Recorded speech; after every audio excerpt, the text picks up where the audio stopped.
There are certain quiet, devastating heartbreaks that do not happen on grand stages or in the middle of violent wars. They happen in the silent, cold hallways of wealthy homes, where human lives are treated as disposable ledgers and love is weighed entirely in gold. Sarah understood this cruel mathematics better than anyone on earth. At 28 years old, Sarah possessed a gentle, profoundly kind beauty. She did not have the pale, powdered skin or the expensive silk dresses of the city ladies. Her hands were rough from years of honest labor, and her modest linen dress was faded from the sun. She had been a humble maid in the sprawling, opulent Harrington manor, until the master's youngest son, a gentle and idealistic man named Arthur, fell deeply and irreversibly in love with her. Their marriage was a beautiful, quiet rebellion against the arrogant expectations of his wealthy family.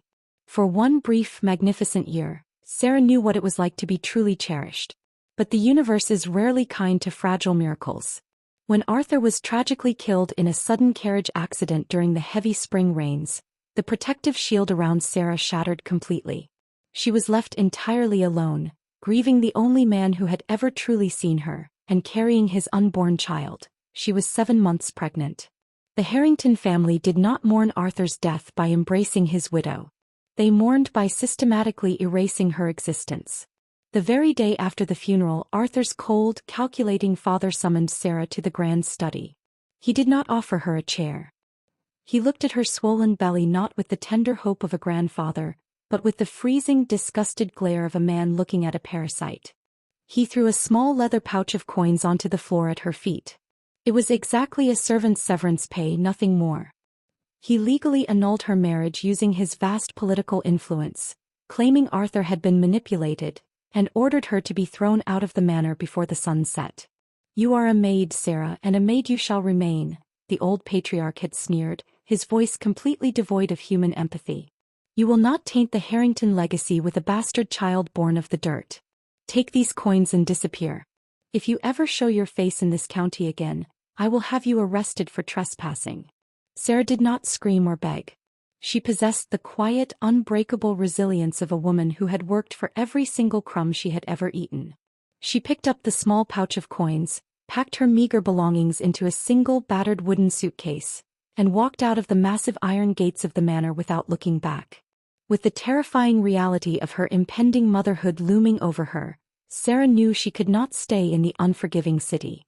Using the very last copper coins she possessed, she purchased the deed to a forgotten, isolated piece of land far out on the western prairie, a place called Oakhaven Tract. The land agent had practically given it away, warning her that the property had been completely abandoned for decades and the cabin was barely standing. When the rattling, exhausted stagecoach finally dropped her off at the edge of a dusty, overgrown dirt road days later, the sheer, crushing reality of her isolation hit her like a physical blow. The endless, sweeping prairie stretched out in every direction, a vast ocean of tall, dry grass whispering in the constant wind. She walked slowly down the deeply rutted path, her hand resting protectively over her swollen belly. And there, sitting at the end of the forgotten road, was her new home. It was a tragic, heartbreaking ruin. The small wooden cabin leaned dangerously to the left, its roof sagging under the weight of rotting shingles. The windows were shattered, and the front door hung by a single rusted hinge. The yard was entirely swallowed by tall weeds and thorny brush. It was a place where life had simply surrendered. If your heart breaks for Sarah's unfair journey, but you believe in her incredible strength as a mother, please leave a like on this video. Let us know in the comments which country you are listening from today. Sarah dropped her heavy wooden suitcase onto the dusty earth. A lesser woman would have collapsed into the dirt and wept in absolute, overwhelming despair. But Sarah looked at the rotting wood and the broken glass and she didn't see a grave. She saw a sanctuary. It was entirely hers. There were no arrogant masters here, no cruel judgments, and no one to tell her she was unworthy. She took a slow, deep breath of the clean prairie air, rolled up the sleeves of her faded dress, and walked toward the ruined cabin. She had a child to protect and she was going to build a fortress out of splinters if she had to. The first 3 days at the ruined cabin were a grueling, bone-aching test of human endurance that pushed Sarah to the absolute limits of her physical strength. The harsh, unforgiving reality of the open prairie did not care that she was a grieving widow, nor did it offer any mercy for the heavy, exhausted child growing inside her. She woke every morning on a makeshift bed of dry prairie grass she had gathered herself, her body shivering violently in the biting morning chill. Yet the moment the sun crested the horizon, she was on her feet, driven by a fierce, undeniable maternal instinct that burned hotter than any fire. She worked relentlessly. With bare, blistered hands, she tore away the thick, suffocating vines that had completely swallowed the front porch. She used heavy stones from the dried creek bed to prop up the sagging wooden floorboards, and she scrubbed the decades of accumulated grime from the interior walls using nothing but cold water and coarse sand. Her back ached with a constant fiery pain, and her hands were covered in deep splinters, but slowly, miraculously, the decaying shack began to feel like a home. It was incredibly humble, smelling of damp wood and dry earth, but it was safe. However, the vast open prairie is famously unpredictable, prone to sudden violent shifts in temper. On the afternoon of her fourth day, the warm, golden sunlight completely vanished, swallowed rapidly by a massive, terrifying wall of deep purple and bruised black clouds rolling in from the north. The air grew completely still, heavy with the sharp, metallic scent of ozone and impending rain. The temperature plummeted dramatically. Sarah stood in the yard, looking up at the terrifying sky with a sudden knot of pure panic tightening in her chest. The roof of the cabin was still full of massive rotting holes. If the heavy rains came, the interior would be completely flooded, soaking her only blankets and turning her fragile sanctuary into a freezing, muddy nightmare. Desperation fueled her exhausted body. She dragged a heavy, rotting wooden ladder from the side of the house, leaning it precariously against the sagging eaves. She gathered several large, heavy pieces of salvaged canvas and began the slow, terrifying climb up the unstable rungs. The wind suddenly began to howl, a violent, aggressive force that whipped her faded dress around her legs and threatened to tear her right off the ladder. Thunder cracked directly overhead, a deafening explosion that rattled the very bones of the earth.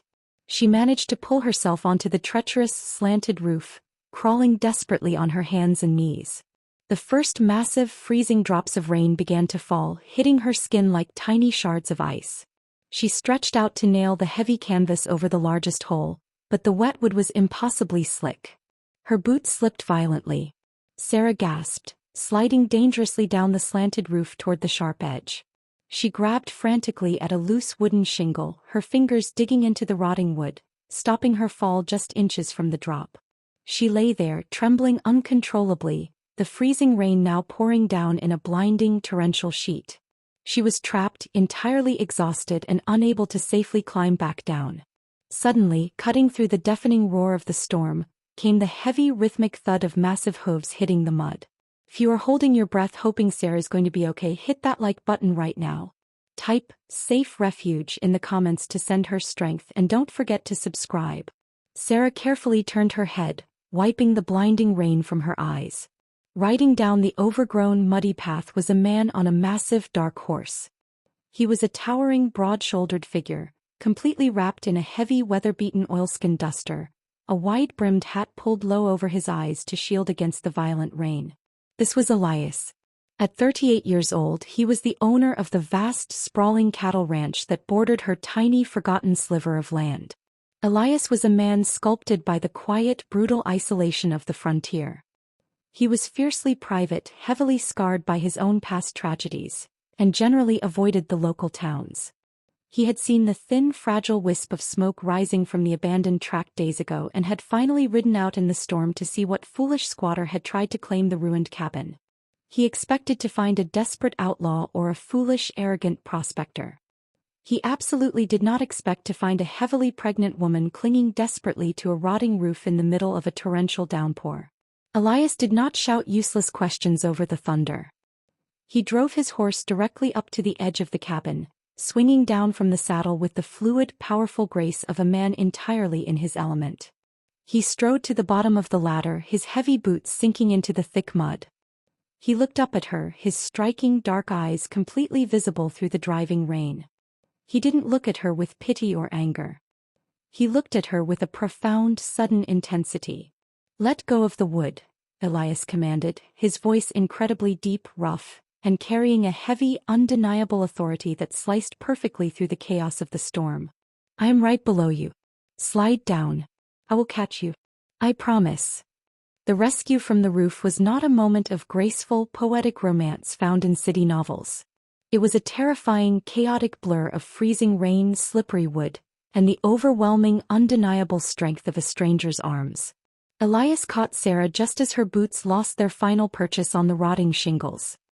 He pulled her against his heavy, soaked oilskin coat, shielding her swollen belly from the driving wind with his own broad back.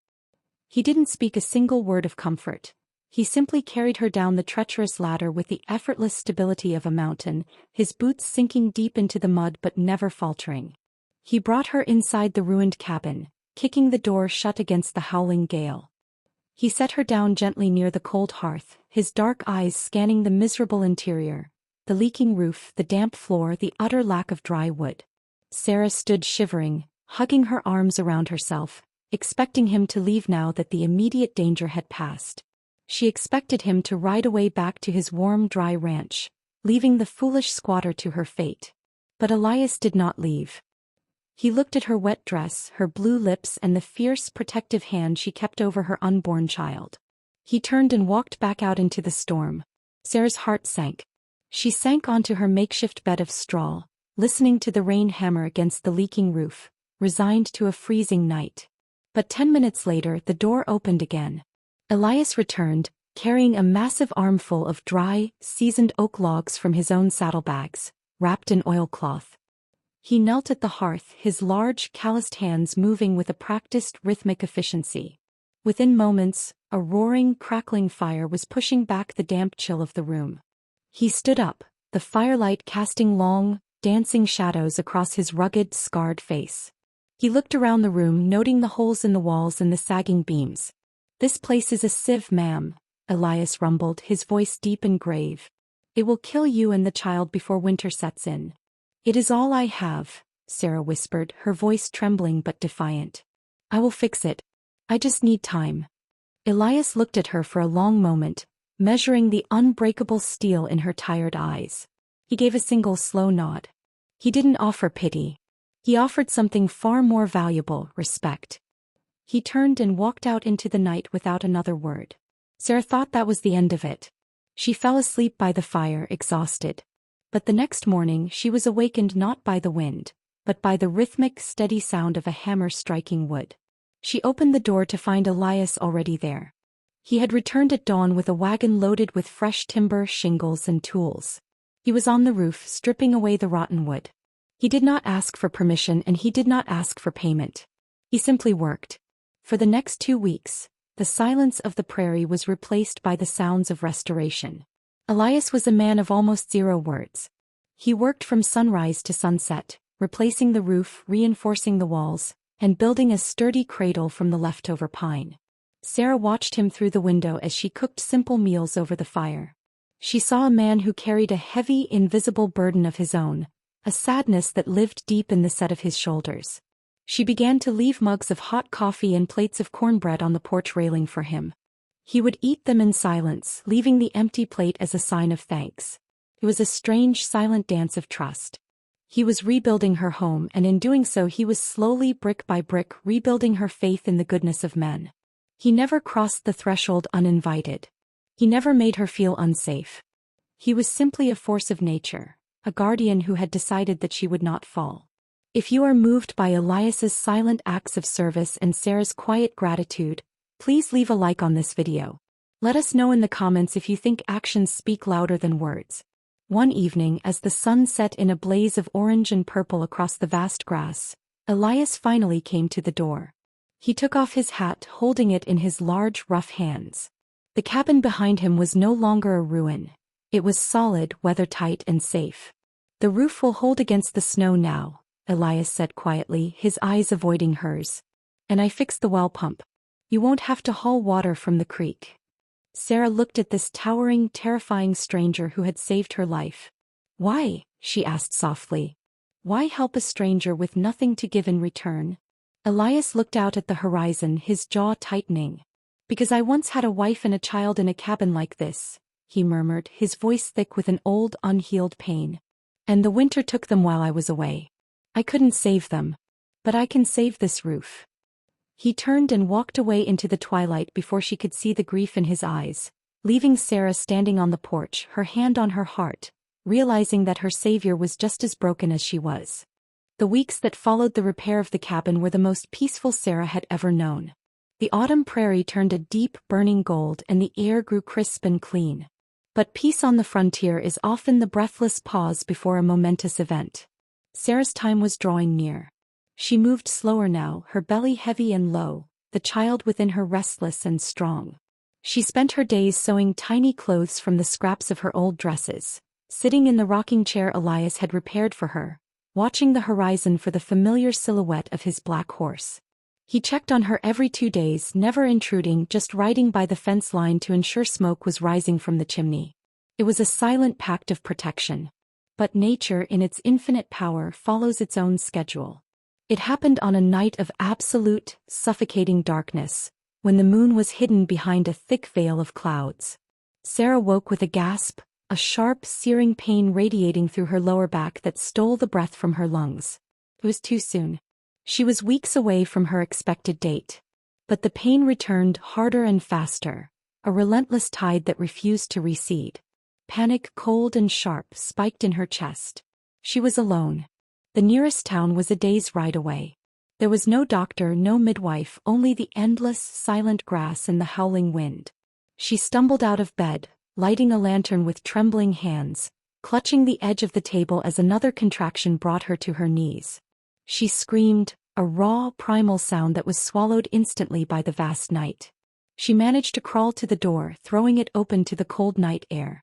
"Help!" she screamed, though she knew it was useless. "Please." But the prairie carries sound in strange ways. Miles away on his own porch, Elias was finishing his nightly rounds. He stopped, his head tilting to the side. It was a faint sound, barely a whisper on the wind, but to a man who had spent his life listening for the cry of a lost calf or the snap of a twig, it was as loud as a cannon blast. He didn't hesitate. He vaulted over the railing, mounted his horse bareback, and drove the animal into a full, thundering gallop across the dark fields. He arrived to find Sarah collapsed on the floor of the cabin, her face pale and slick with sweat, her knuckles white as she gripped the leg of the table. The fire had burned low. The room was freezing. Elias burst through the door, bringing the cold wind with him. He took in the scene instantly, the overturned chair, the agony on her face. He didn't waste time with pleasantries. He rushed to her side, scooping her up as if she weighed nothing, and laid her gently on the bed. "I'm here, Sarah," he said, his voice unusually loud and firm, cutting through her panic. "You are not alone.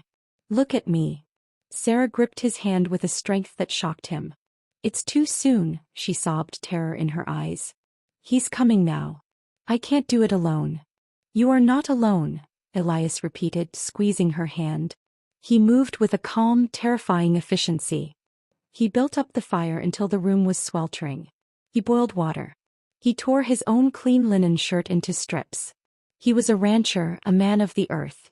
He had brought new life into the world 1,000 times in the barn, but this was different. This was a human soul. This was the woman who had slowly, quietly become the center of his world. The hours that followed were a brutal, exhausting battle. Sarah fought with the courage of a lioness, her screams filling the small cabin. Elias never left her side. He wiped her brow, he held her hand when the pain was unbearable, and he spoke to her in a low, steady stream of encouragement, his voice the anchor that kept her from drifting away into the darkness. "You are strong, Sarah," he whispered, brushing the damp hair from her forehead. "You are the strongest woman I have ever known. Bring him home." And then, just as the first gray light of dawn began to bleed through the window, a new sound pierced the air.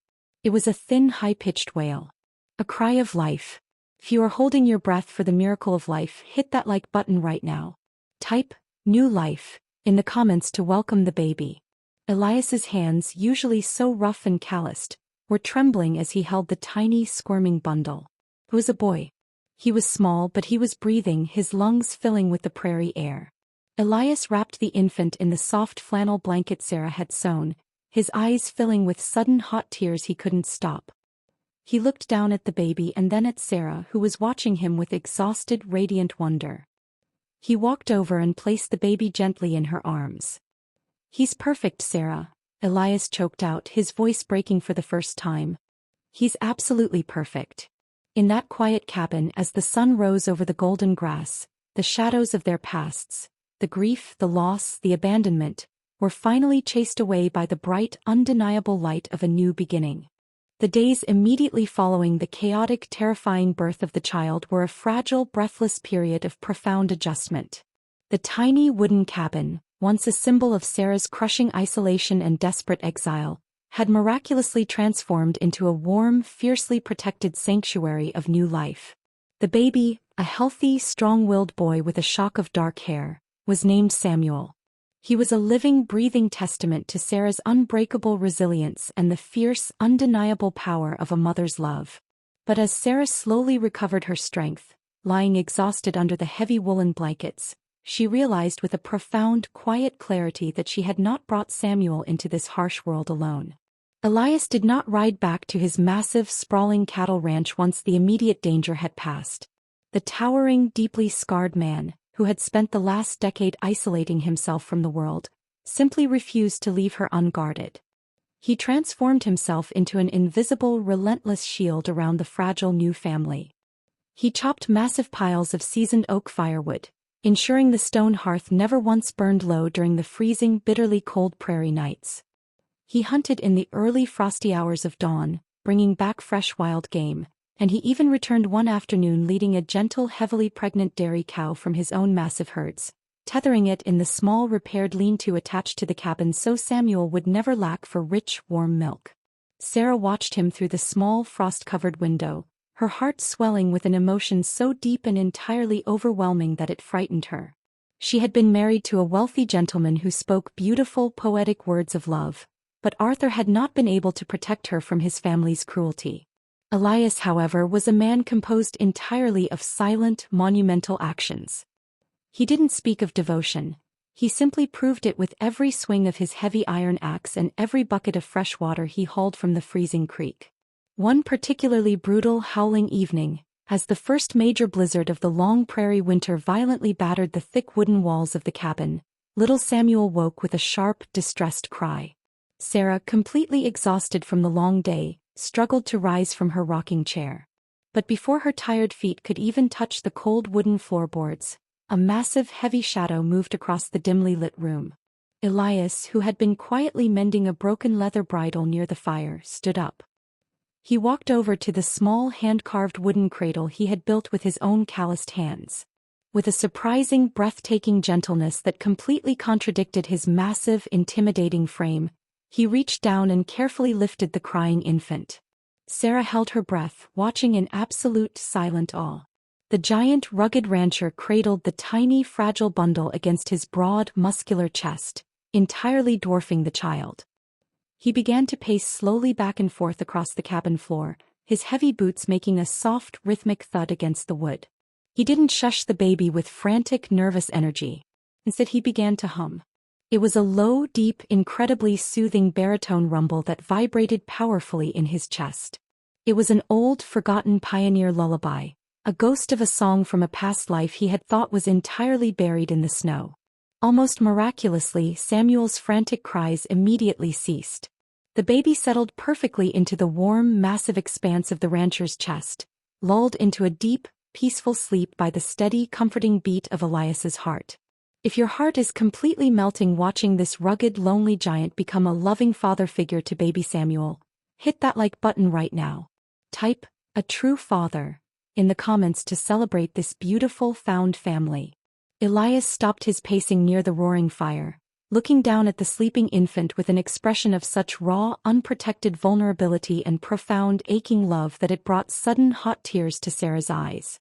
He had lost his own wife and child to the unforgiving prairie winter so many years ago, a tragedy that had permanently frozen his heart.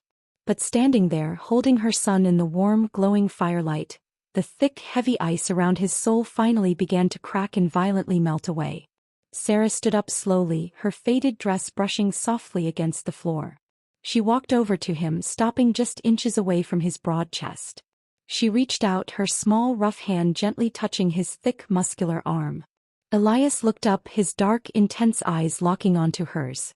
The silence between them was heavy, entirely stripped of pretense, and absolutely electric with an unspoken, deeply profound promise. They were two broken, isolated souls who had been entirely discarded by the world. But in the heart of the howling blizzard, they had miraculously, undeniably found their true home in each other. The harsh, punishing winter eventually released its icy grip on the vast western prairie, surrendering to a brilliant, vibrant spring. The tall prairie grass exploded into a breathtaking sea of deep emerald green and vibrant wildflowers, and little Samuel grew stronger and more alert with every passing day, thriving under the fierce, combined protection of a devoted mother and a silent giant guardian. But the thawing of the snow also meant the reopening of the muddy, treacherous roads that connected the isolated frontier tracks to the wealthy, unforgiving cities in the east. And with the open roads came the dark, suffocating shadows of a past Sarah had desperately prayed was permanently buried. The fragile, beautiful bubble of peace was violently ruptured on a crisp, clear Tuesday afternoon. Sarah was in the yard, kneeling in the soft, dark earth of her newly planted vegetable garden, while Elias was repairing a section of the wooden fence line a few hundred yards away. Samuel was sleeping peacefully in a sturdy wooden basket near her side, perfectly shaded by a large oak tree. The low, rhythmic sound of heavy, synchronized horse hooves and grinding carriage wheels suddenly broke the tranquil silence of the prairie. Sarah stood up, wiping the dark soil from her hands onto her faded canvas apron, a sudden icy knot of pure dread violently twisting in her stomach. Rolling down the narrow, overgrown dirt path was not a simple supply wagon or a friendly neighboring rancher.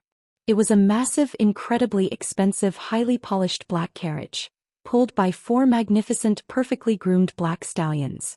It looked like a dark, terrifying predator completely out of place in the simple, humble wilderness. It came to a harsh, aggressive halt directly in front of Sarah's small, repaired cabin. The heavy carriage door opened and a tall, impeccably dressed older man stepped out into the dust, leaning heavily on a silver-tipped walking cane. It was Lord Harrington, Arthur's cold, cruel and profoundly greedy father.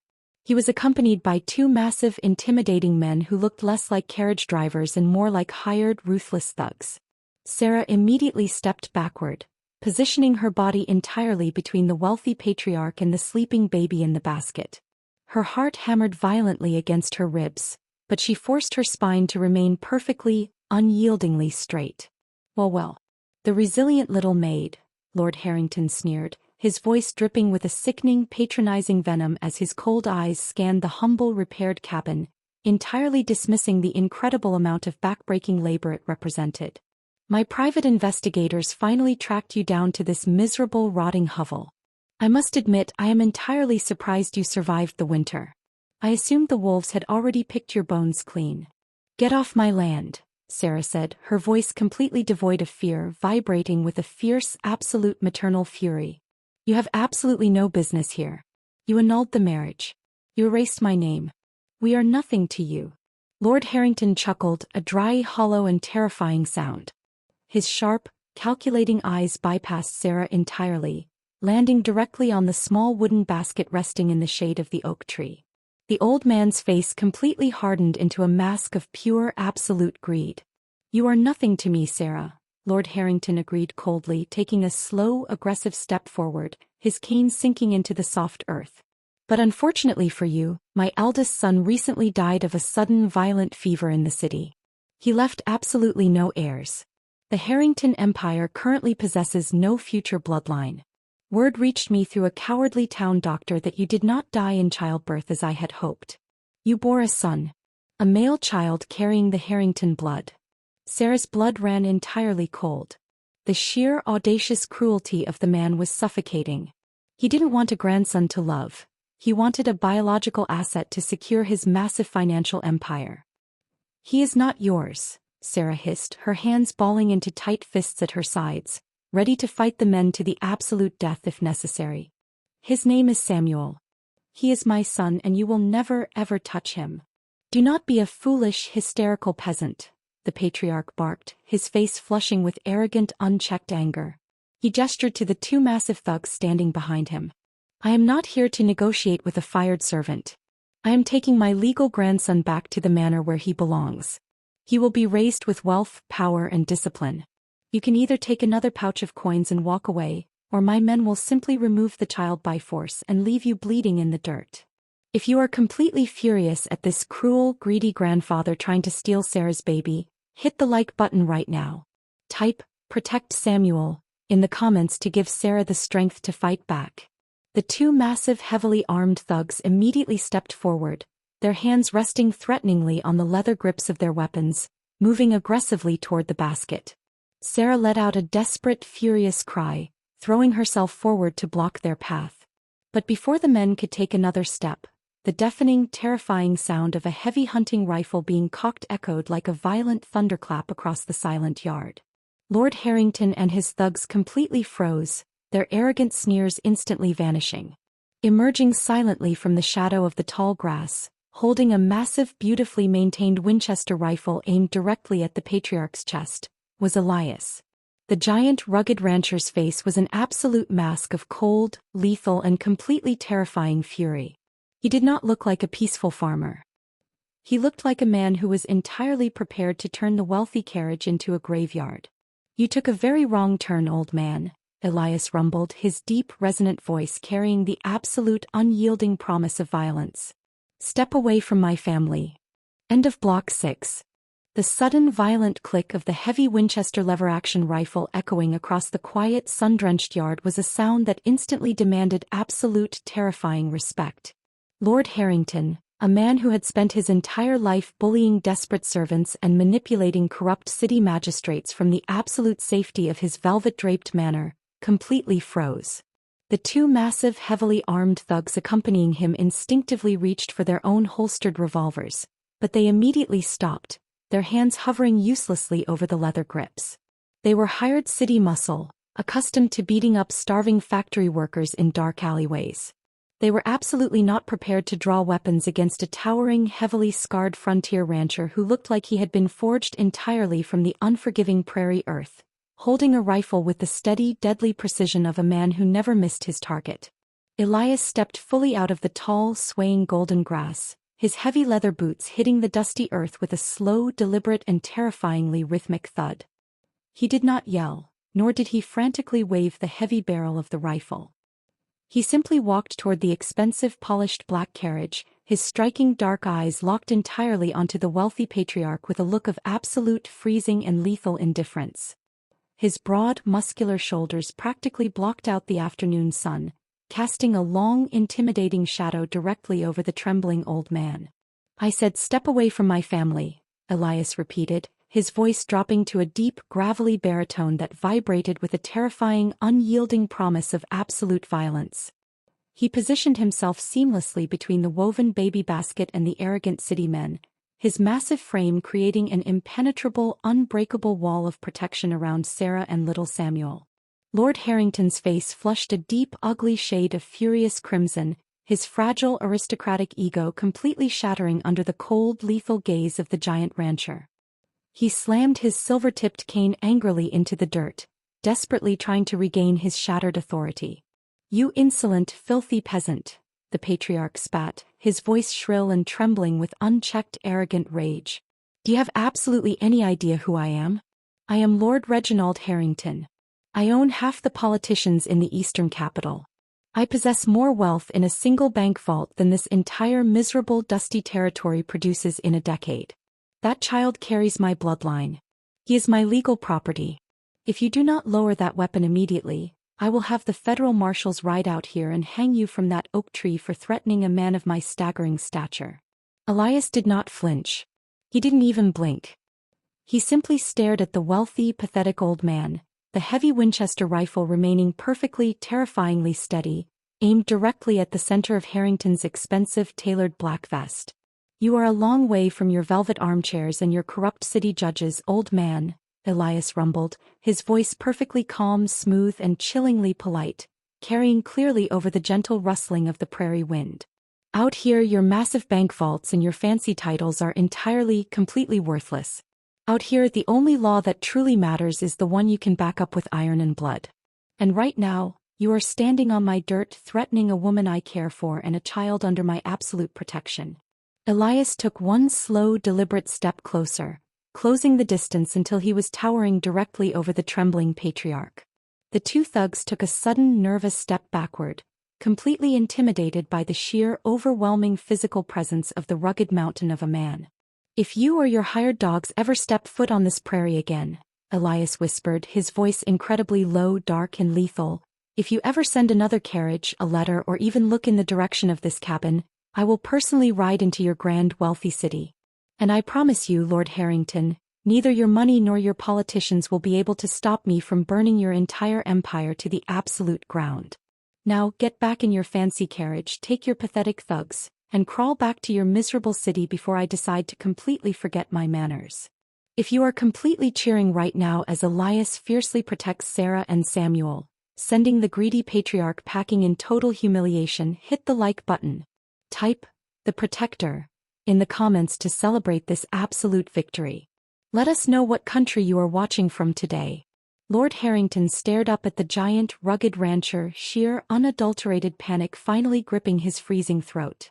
The realization hit him like a physical, crushing blow. He was completely outmatched.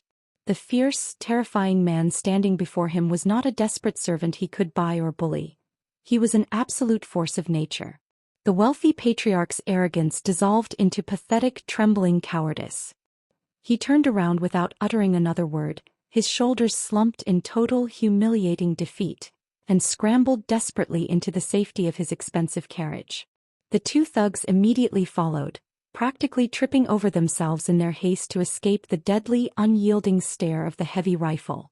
Elias stood perfectly still, watching with cold, narrowed eyes as the carriage driver frantically whipped the black stallions, sending the massive, polished vehicle fleeing down the narrow, overgrown dirt path in a thick, suffocating cloud of cowardly white dust.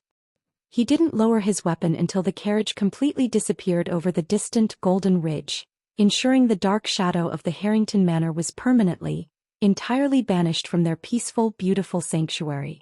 The heavy, aggressive clattering of the retreating carriage wheels over the dry, rutted dirt path slowly faded into the vast, sweeping whisper of the prairie wind, leaving the small, sun-drenched yard in a sudden, profound, and beautifully peaceful silence.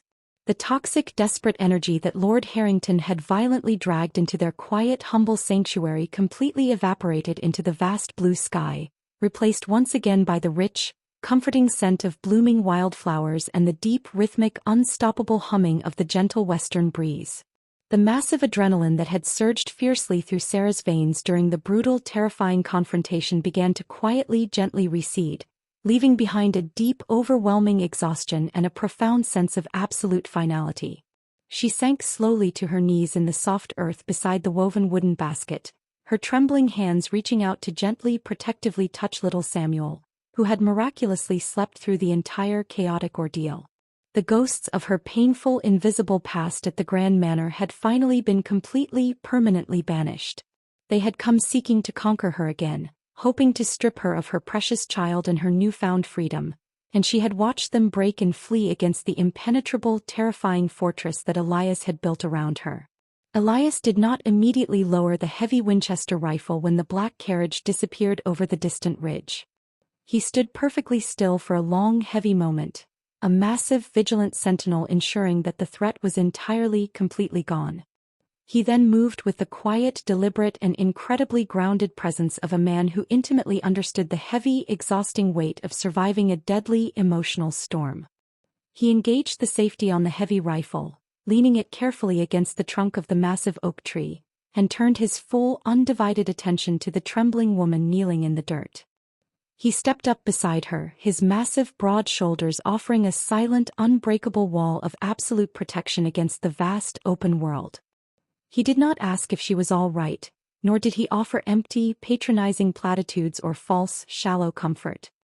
He simply knelt down in the dark soil beside her, completely ignoring the dirt on his heavy canvas trousers, and reached out. With a surprising, breathtaking gentleness that completely contradicted his massive, intimidating frame, he rested his large, heavily calloused hand over hers on the edge of the woven basket, his thumb lightly, tenderly tracing her trembling knuckles. "You handled him with the magnificent, terrifying grace of a true pioneer, Sarah," Elias rumbled, his deep, rich voice carrying clearly over the gentle sound of the rustling grass. "He is a freezing, pathetic coward, completely blinded by his own insatiable greed and arrogant pride. You never have to look at his miserable, cruel face ever again. This child belongs entirely to you, and no wealthy city lord will ever take him away from this prairie. Sarah leaned her head against his strong, muscular arm, finally allowing the heavy, invisible armor she had worn since Arthur's tragic death to completely crack and fall away.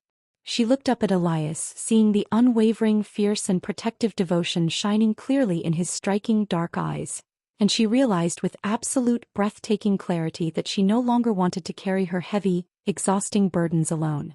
She had spent her entire adult life serving wealthy families who did not value her, entirely convinced she would raise her son in the quiet, lonely shadows of the frontier. But here, kneeling next to a rugged giant rancher who had literally stood between her and absolute ruin, she felt an absolute profound sense of genuine belonging and an overwhelming tender love. They were going to take him, Elias, Sarah whispered, her voice trembling slightly with the raw, unspoken emotion of the moment, hot tears finally spilling over her dark eyelashes. They sent those men to take my baby and leave me bleeding in the dirt. I was so utterly terrified. I thought I had lost everything all over again. Elias turned completely to face her, giving her his absolute, undivided and fierce attention. He reached out, his large, incredibly warm hands gently cupping her pale face, carefully lifting her chin so she was forced to look directly into his intense, dark eyes. His expression was not filled with pity. It was filled with a fierce, profound admiration and an overwhelming, tender, undeniable devotion that completely stole the breath from her lungs. "Listen to me, Sarah," Elias murmured, his voice thick with deep, rumbling emotion, his thumbs gently wiping the tears from her cheeks. Those arrogant fools did not understand the absolute strength of the woman they were dealing with. You took a rotting, broken shack and turned it into a beautiful, warm home. You brought a perfect, healthy child into this world with nothing but your own sheer courage. You are the strongest, most brilliant and extraordinary woman I have ever known. And I promise you, as long as there is heat in my blood and breath in my lungs, you and this boy will never ever be left unprotected again.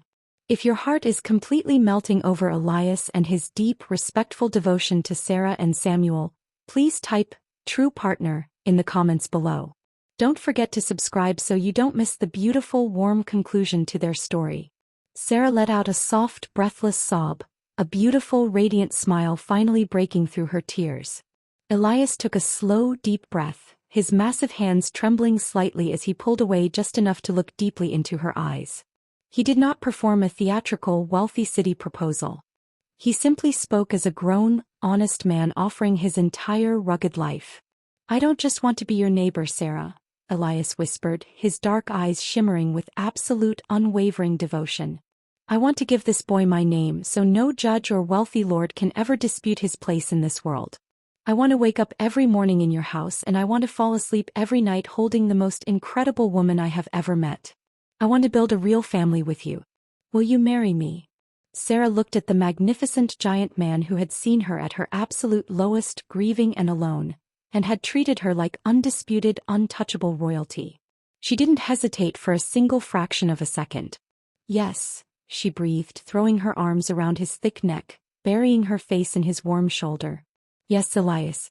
With all my heart." He wrapped his massive arms around her waist, pulling her tightly against his broad chest in a deep, profoundly romantic and fiercely protective embrace, as little Samuel slept peacefully in the warm, golden light of the vast, beautiful western sun. A wedding on the vast, untamed western prairie was absolutely never a grand, theatrical spectacle designed to impress greedy investors or secure wealthy political alliances. It was not held in a towering, cold stone cathedral filled with hundreds of hypocritical, whispering aristocrats draped in imported silk. It was a genuine, profoundly intimate and incredibly sacred celebration of survival, held under the endless, brilliant blue canopy of the open sky.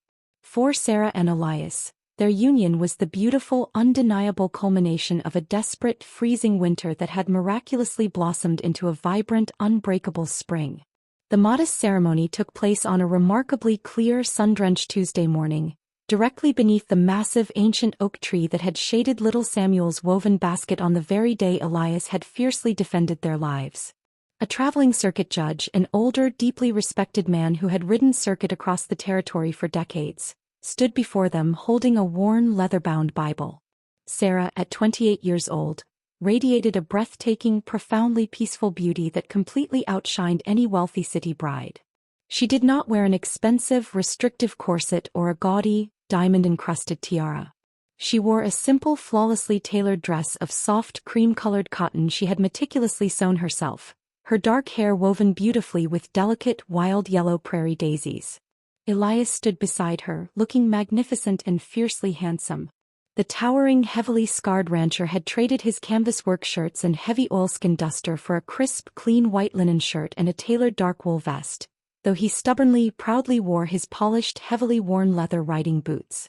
When they spoke their vows, their voices were not fragile or trembling with youthful naivety. They were deep, steady, and carrying the absolute, unyielding weight of two mature souls who had survived the most devastating, agonizing storms of their lives. When Elias gently slipped a simple hand-forged band of solid gold onto Sarah's rough, calloused finger, he did not just promise to love her. He officially, legally adopted Samuel, permanently binding the boy to his name, his massive ranch, and his fierce, absolute protection. As Elias leaned down to capture her lips in a slow, incredibly tender and deeply romantic kiss, the small gathering of Elias's loyal ranch hands erupted into joyous, deafening cheers, tossing their wide-brimmed hats high into the bright western sky. 5 beautifully transformative, incredibly prosperous years later, the passage of time had only served to aggressively deepen the unshakable, massive roots of their family and the profound, fiercely romantic bond between Sarah and Elias. The tiny, rotting and isolated wooden cabin where Sarah had once nearly frozen to death was now entirely, completely gone. In its place, Elias and his men had constructed a sprawling, magnificent and heavily reinforced 2-story ranch house, built of solid, beautiful oak and thick, warm stone, completely dominating the high ridge that overlooked their massive, newly combined cattle empire.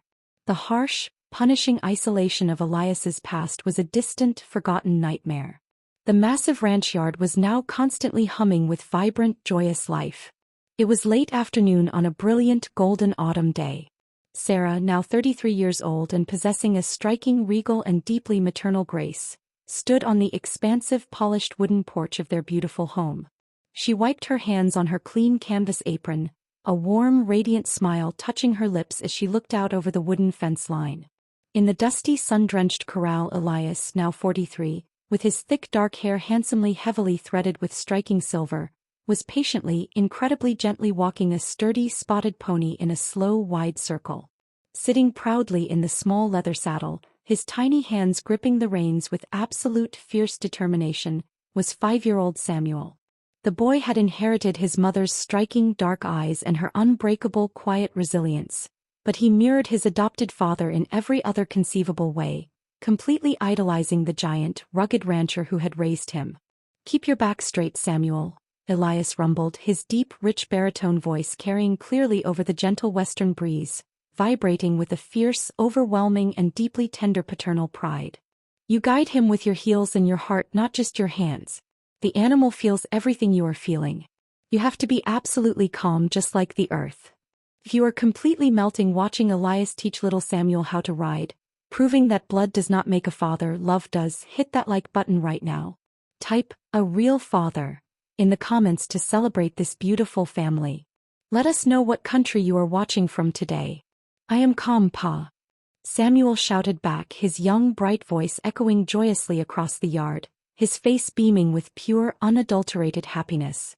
Sarah leaned against the heavy wooden railing of the porch, her heart swelling with an emotion so incredibly deep and profound it brought hot, happy tears to her eyes.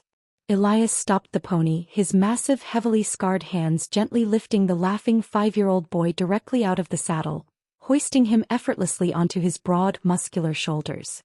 The towering, rugged giant of a man carried his son toward the porch, looking up at Sarah with an expression of such absolute, unwavering devotion and profound, complete peace that it entirely stole the breath from her lungs. They had built an absolute masterpiece from the ruins.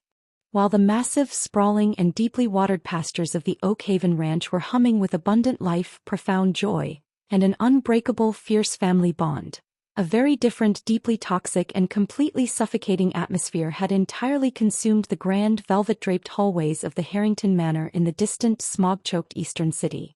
Lord Harrington, the cruel, arrogant and greedy patriarch who had brutally banished a pregnant Sarah into the freezing mud, had spent his entire miserable life operating under the deeply flawed, pathetic belief that human lives were merely disposable assets to be bought, sold and manipulated.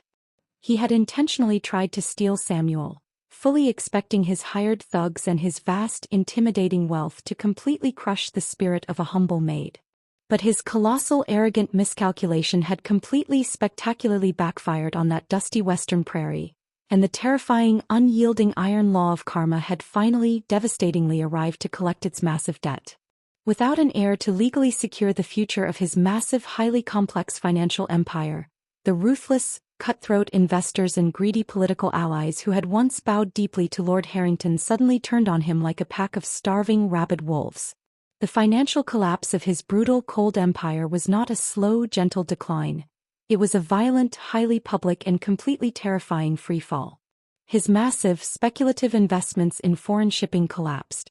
His corrupt monopolies were dismantled by aggressive younger rivals who smelled the distinct, undeniable scent of weakness and decay. The patriarch was currently sitting utterly alone in his dark, freezing and heavily mortgaged grand study. He was a pathetic, broken shell of a man, his expensive, tailored black suit hanging loosely from his frail, deteriorating frame. He clutched a crumpled, weeks-old financial gazette in his trembling, liver-spotted hands. The social and business column featured a massive, prominent article detailing the staggering, explosive success of the Western cattle barons. The article specifically highlighted the absolute, undisputed king of the Western beef trade, Elias Thorne, and his brilliant, fiercely respected wife, Sarah.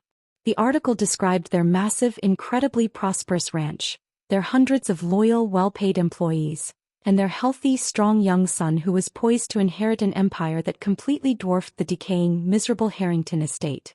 Lord Harrington stared at the paper, the sheer, overwhelming and completely suffocating weight of his colossal, arrogant mistake finally crushing the last remaining pathetic fragments of his broken ego.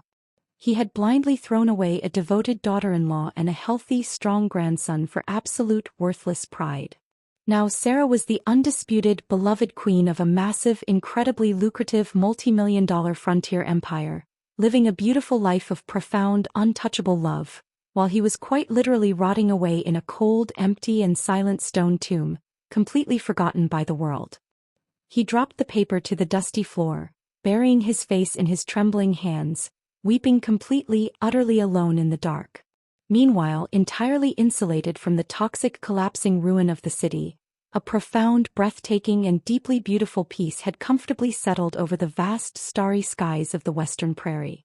It was late at night, the air crisp and carrying the sharp, sweet scent of wild sage and cooling earth. Inside the massive, beautiful ranch house, little Samuel was fast asleep in his sturdy wooden bed, safely tucked under thick, warm woolen quilts. Out on the expansive, polished wooden porch, Elias and Sarah sat together on a heavy, hand-carved wooden swing. The only light came from the brilliant, endless ocean of bright silver stars scattered across the absolute blackness of the frontier sky, and the warm, comforting orange glow of the lantern hanging near the door. Elias had his massive, incredibly powerful arm wrapped securely around Sarah's shoulders, keeping her comfortably and safely pulled against his warm, broad chest. She rested her head against his shoulder, her eyes closed, listening to the steady, deep and beautifully comforting rhythm of his heartbeat. "The foreman says the new southern pastures are completely full, Elias," Sarah murmured, her voice soft and incredibly peaceful, breaking the quiet silence of the night. "The herd has doubled since last spring. We have built an absolute kingdom out of the dirt. If you believe that absolute, beautiful karma always collects its massive debts in the end, hit the like button right now. Type, ultimate justice, in the comments to celebrate Sarah and Elias's final, absolute victory over the greedy patriarch. Let us know what country you are watching from today." Elias smiled, his large, warm, heavily scarred hand gently coming up to cup her face, his thumb lightly, tenderly tracing her cheekbone. "I didn't care about building a kingdom, Sarah," Elias whispered softly, his striking dark eyes locking onto hers, shining with absolute clarity and a deep, abiding and overwhelming devotion that completely stole the breath from her lungs. "I was a dead man walking through a frozen wasteland before you and that boy showed up. You didn't just fix a ruined cabin. You completely rebuilt my heart." Sarah smiled, a beautiful, radiant expression of pure, unadulterated joy. She reached up, her hands resting gently against his strong, warm chest. "We saved each other, Elias," she whispered, her voice thick with profound, unbreakable love. "We built our own sanctuary and no one will ever tear it down." Elias leaned down, capturing her lips in a slow, deep, profoundly romantic kiss under the brilliant canopy of the western stars. It was a kiss that tasted of absolute survival, total victory, and the unshakable, eternal certainty of their beautiful, magnificent shared life on the wild, untamed frontier.